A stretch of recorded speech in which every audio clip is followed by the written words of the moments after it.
May 4th, 1945. A forest clearing south of Neustadt, Holstein.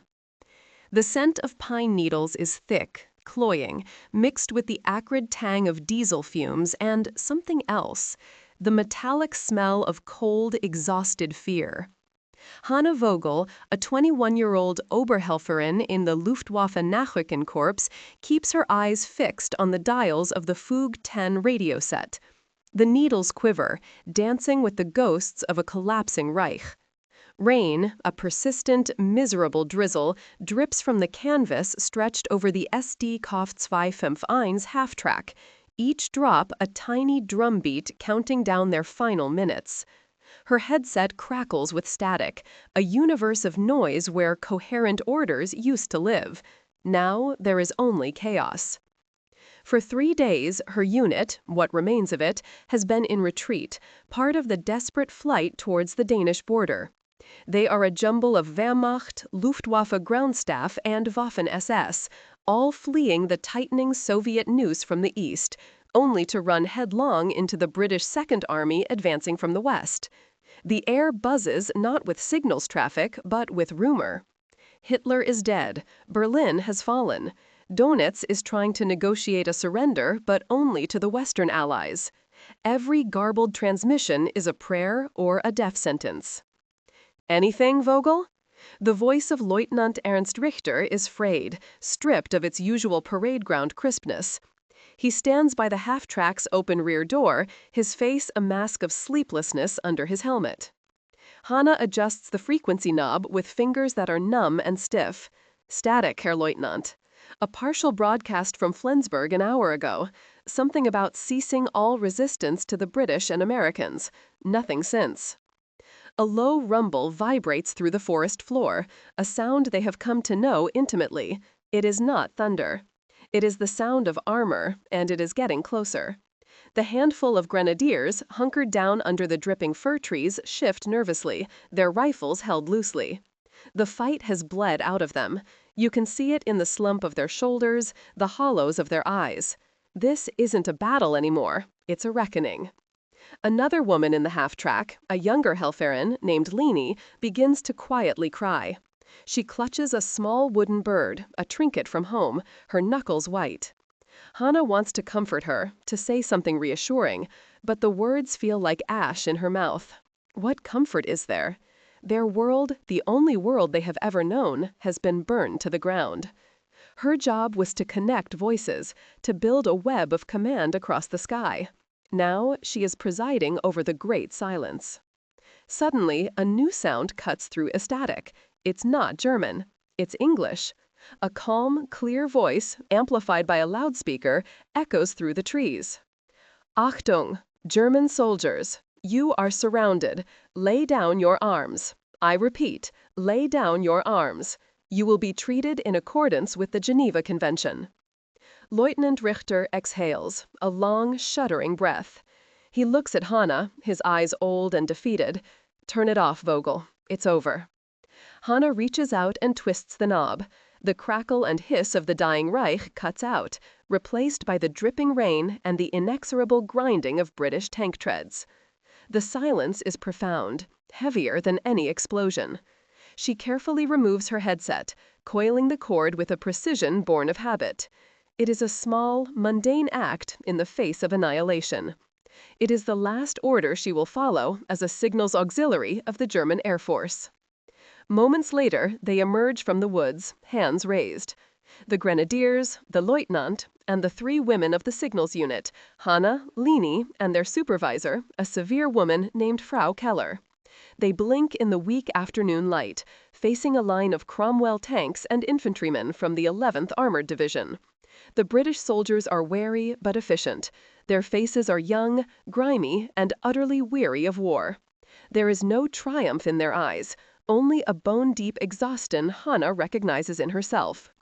A British sergeant, his voice gruff but not unkind, directs them into a line. Waffen, alles. Weapons, everything. The men drop them rifles onto a growing pile. Hanne watches as Leni is forced to give up her small wooden bird. The soldier tosses it carelessly onto a heap of confiscated personal items. a small act of erasure. Hannah's hand instinctively goes to a small locket tucked beneath her uniform blouse. It contains a miniature photograph of her brother, a Stuka pilot lost over Kursk. She feels the cold metal against her skin, a tiny anchor in a world that has come loose from its moorings. As they are marched towards a waiting lorry, she keeps her back straight, her chin up, just as she was taught. It is all she has left. The lorry smells of wet canvas and sweat. The tailgate slams shut, and they are plunged into a rocking, jolting darkness. The crossing is a blur of nausea and disorientation. For 2 days, they are packed into the hold of a transport ship, the air thick with the smell of brine, vomit, and unwashed bodies. Hannah loses track of time, marking its passage only by the clanging of the ship's bell and the twice-daily distribution of hardtack biscuits and tepid water. The women are kept separate from the male prisoners, a small mercy. Frau Keller maintains a stoic, iron-willed discipline over their small group, insisting they keep their corner of the hold as orderly as possible. "We are not animals," she repeats, her voice a low, fierce whisper in the dark. "Remember who you are." But Hannah feels her identity shedding like a second skin. She is no longer Oberhelferin Vogel. She is a number, a piece of human cargo.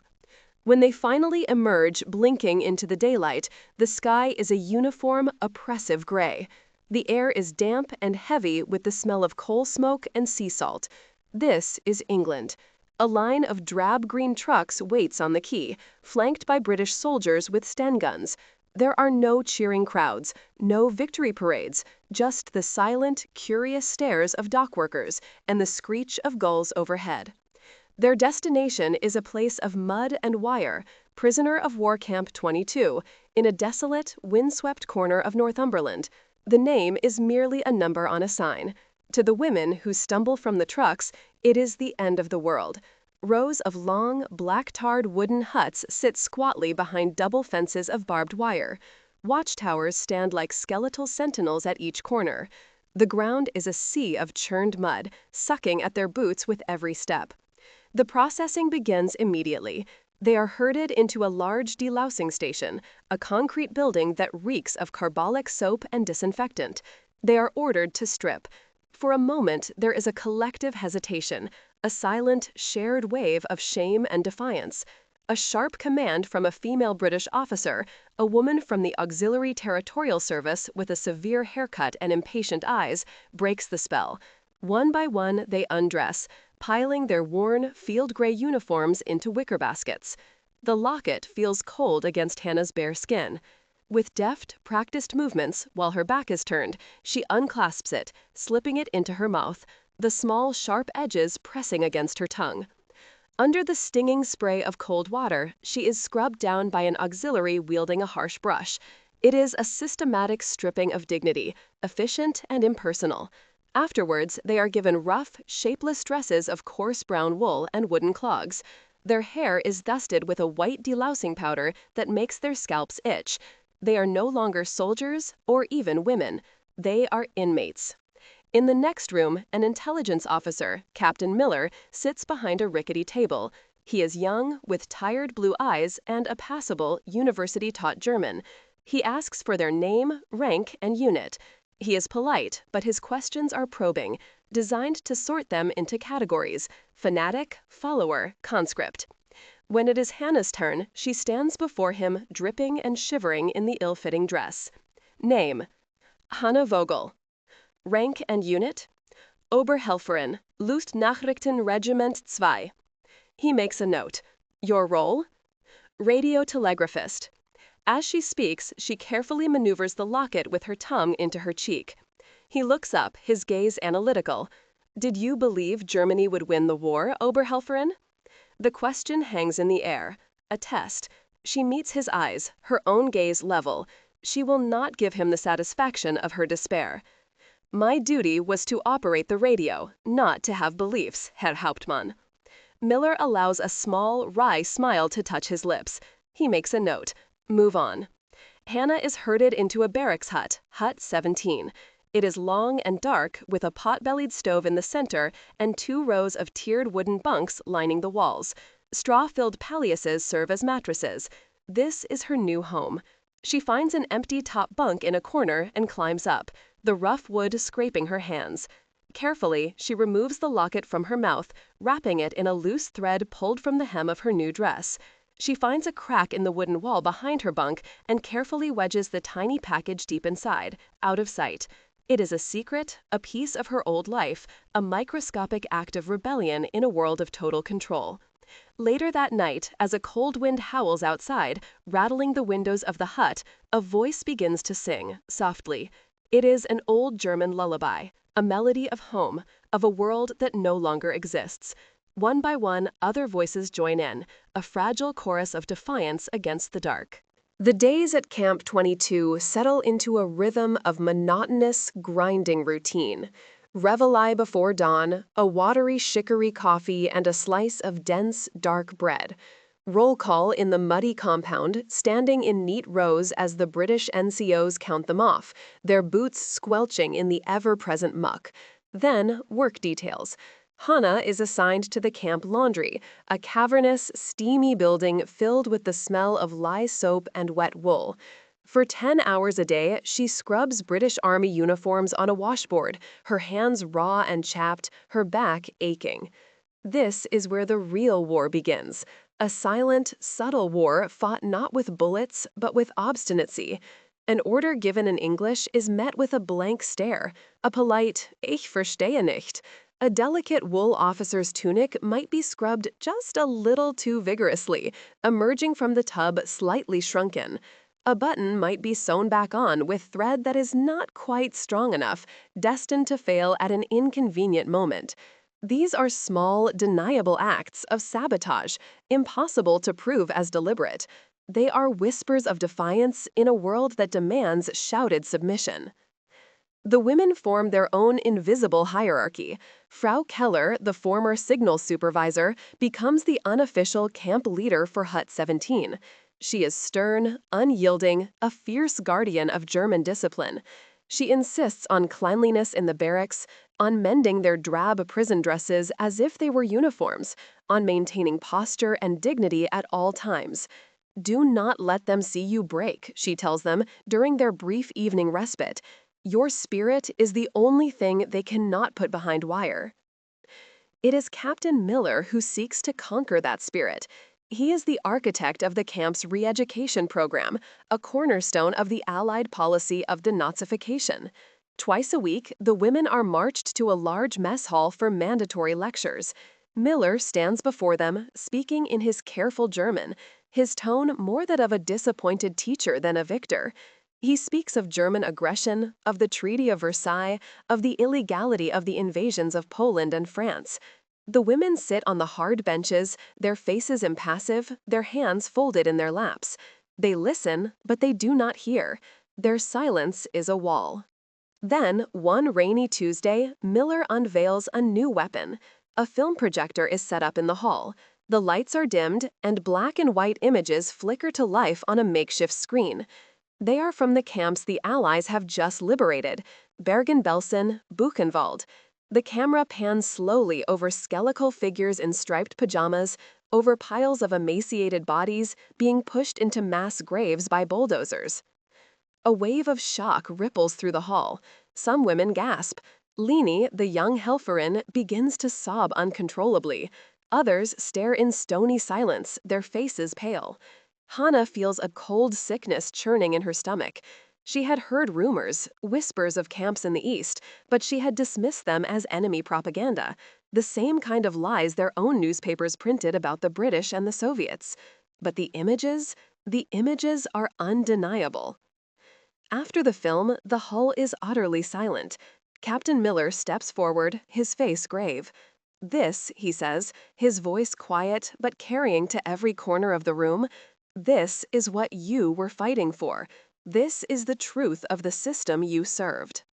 That night, the atmosphere in Hut 17 is different. The usual quiet chatter is gone, replaced by a tense, suffocating silence. The film has shattered their defenses. It has planted a seed of doubt, of horrifying, sickening guilt. Hannah lies on her bunk, staring into the darkness, the ghastly images replaying in her mind. Was this true? Could it be true? How could they not have known? Just as the despair threatens to consume them, a voice cuts through the blackness. It is Frau Keller. She is not singing a lullaby this time. Her voice is low but clear and hard as steel. She begins to sing Ich hat einen Kameraden, the traditional soldier's lament for a fallen comrade. It is a song of loyalty, of shared sacrifice, a song of the Wehrmacht. It is implicitly forbidden. Slowly, hesitantly, another voice joins her. Then another. Hannah feels the words rising in her own throat. She thinks of her brother, his handsome, smiling face in the tiny photograph hidden in the wall. She sings for him. She sings for the life she has lost, for the country she no longer recognizes. The song is not an answer to Captain Miller's film. It is a refusal. A refusal to accept that their entire world, their sacrifices, their losses, were all built upon a foundation of such monstrous evil. It is an act of desperate, willful defiance, a shield of familiar melody against a truth too terrible to bear. The singing in Hut 17 does not go unnoticed. Captain Miller understands it for what it is, a direct challenge. The soft-handed approach has failed. The wall of silence has not been breached, it has been reinforced with song. A new phase of the re-education program begins. Miller's tone hardens. Privileges are now tied directly to cooperation. Those who attend voluntary English classes or discussion groups on German democracy receive an extra ration of bread or a handful of real coffee beans. Those who hold back, who cling to the old ways, find their work details doubled, their meager rations slightly smaller. The new policy is a wedge, expertly driven into the fragile solidarity of the camp. It creates a fault line between the pragmatists and the diehards. A few women, desperate for a taste of home or a slightly less grueling day, begin to attend the classes. They are called Kaffeetrinker, coffee drinkers, by the others, a quiet slur whispered in the wash-house and the barracks. They are isolated, their bunks surrounded by a perimeter of silence. Frau Keller is incandescent with rage. "They are selling their honor for a cup of coffee," she hisses one night, her voice trembling with contempt. "Have they forgotten everything? A German soldier does not collaborate." Hannah feels torn. The images from the film still haunt her sleep. A part of her desperately wants to understand, to believe there is a path forward from the ruin. But to cooperate with Captain Miller feels like a betrayal of her brother, of her comrades, of the very fabric of her former life. She looks at the women who attend the classes, their slightly fuller faces, their less haunted eyes, and feels a pang of envy, followed by a wave of self-loathing. She chooses silence. She chooses hunger. The tension in the camp builds until it finds a focal point. It comes during a surprise inspection of the huts. A sharp-eyed ATS sergeant, rooting through the personal effects in Hut 17, finds it. Tucked away in the neatly folded prison dress of a quiet woman named Elsbeth is a small, exquisitely embroidered cloth. On it, in thread, painstakingly unraveled from a sack, is a perfect replica of the Luftwaffe eagle, clutching a swastika. It is a piece of secret art, a forbidden icon, a testament to months of clandestine work in the dim light after lockdown. Elsbeth is dragged out into the compound for a public shaming. Captain Miller stands before the assembled prisoners, holding the small cloth between his thumb and forefinger as if it were a piece of filth. "This is what you cling to," he says, his voice ringing with cold anger. "This symbol of murder. This is your pride. Until you renounce this, you will never be free. You will remain prisoners of your own hate." As punishment, Elsbeth is sentenced to a week of solitary confinement on half rations. The women watch as she is led away, her head held high, a martyr to their silent cause. The incident galvanizes them. The quiet acts of non-cooperation intensify. Work slows to a crawl. Tools are misplaced. An entire batch of bread in the bakery is accidentally ruined with too much salt. A few days later, Hanna is in one of Miller's mandatory lectures. He is speaking about the structure of the new German government being formed in the Allied zones. He asks a question, scanning the room for a response. Who can tell me the importance of a free press? Silence. The women stare at the sawdust floor. Miller's eyes land on Hanna. He knows who she is. He remembers her from the first day. You, he says, pointing, Fraulein Vogel. You worked in communications. You understand the power of information.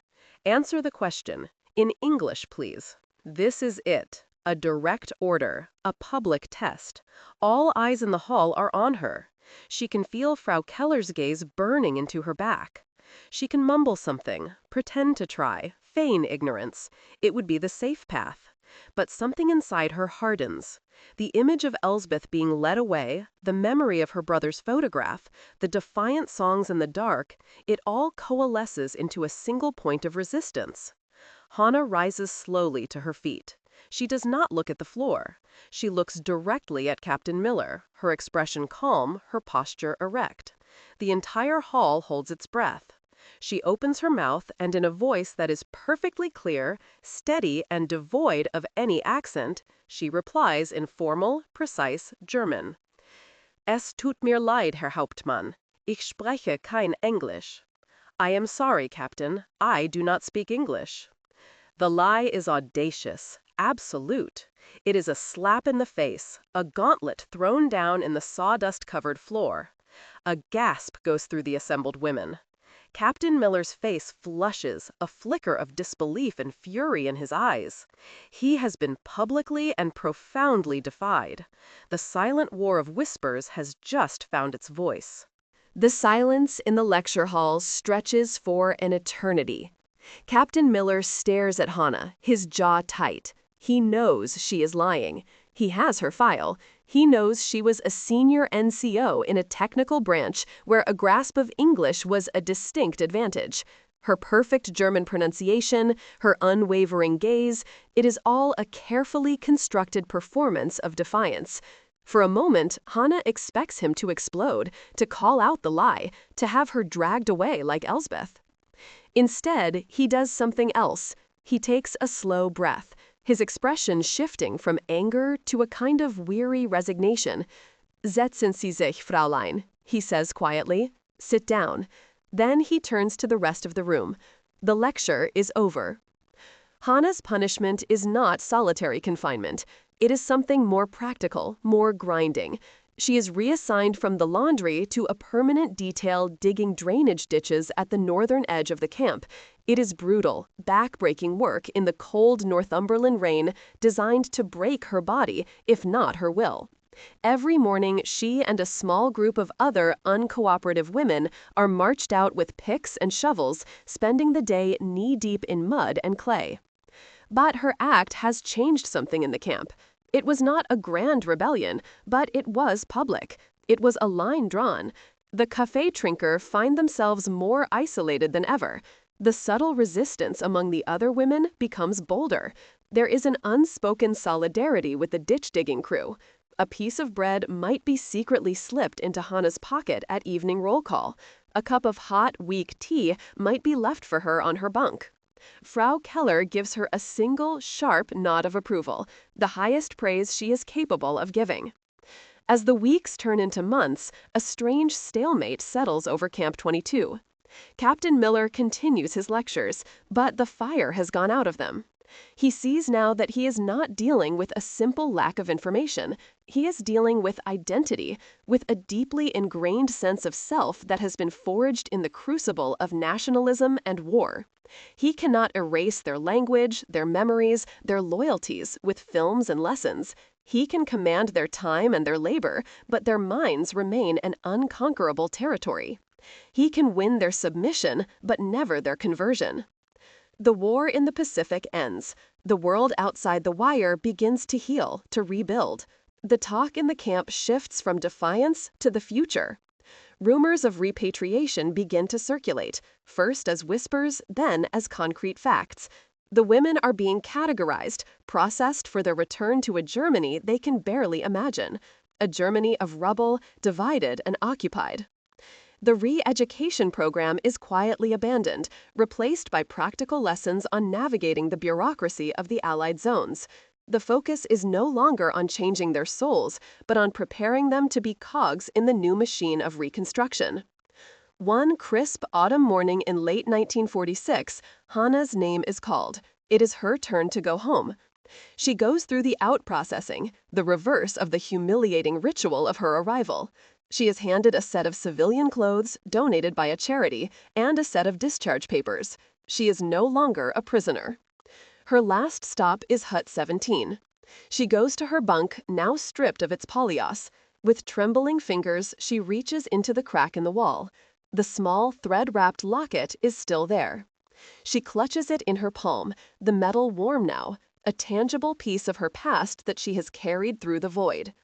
It is a symbol not of the Reich, but of a brother she loved, of a self she refused to surrender.